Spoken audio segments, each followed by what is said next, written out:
хүйтэн халуун ялгалгүй өдөр шөнө ялгалгүй юм тохиолдолд ажилладаг. Тэгэхээр бид нар эдгээр хүмүүсийн одоо бүх боломжит нөхцлөөр нь дэмжиж мөн цалин урамшууллыг нэмэх хангамжийг сайжруулах тал дээр хаана одоо анхаарч ажиллах нь бол зайлшгүй зүйл гэж бодож байна.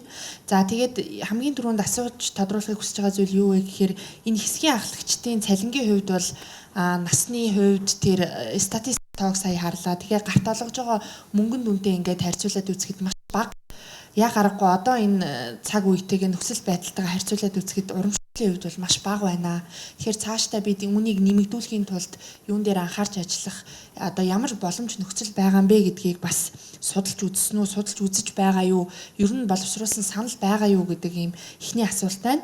За хоёр дахь нь юу вэ гэхээр иргэдтэй уулзаа явж хахад зарим иргэдээс гомдол гардаг. Тэр нь юу вэ гэхээр хэсгийн ахлагчид зарим тохиолдолд одоо хувь хүний хандлагаар хандаж зарим нэг одоо тэр халамж үйлчилгээ зүйлийг одоо хуваарлахдаа зарим нэг өөрхөн айлтанд давуу олгоо, зарим нэг өөрхөн айлтанд дутуу олгодог ч юм уу ийм өрхөө гомдол сандал нэлээд хэд одоо тулгарч байсан.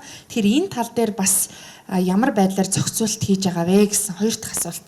За гурав дахь асуулт нь юу вэ гэхээр одоо энэ журмын төсөл дээр бас байна л да. Хэсгийн ахлагчид ажил үүрэг гүйцэтгэхэд орчин нөхцлөөр нь хангаж өгнө, компьютер, интернетийн одоо чадвартай байна гэх мэт одоо зүйлүүдийг тусгаж өгсөн байна. Гэвч яг амьдрал дээрээ хорон дээр яваад очиход хэсгийн ахлагчид маань ороо суух өрөөчгүй, сандалчгүй, ширээчгүй тэр нь хүрэлцээгүй байх тохиолдлууд маш их байдаг. Жишээ нь одоо миний өөрөө сонгогдсон 5 хорооны ихэнх хороонд нь бол хэсгийн ахлагчдад зориулсан компьютер, ширээ сандал гэхэр зүйл бол байдгүй. Би энэтэй өөрийн биеэр явж танилцсан учраас энийг бас тодорхой хэлж байгаа.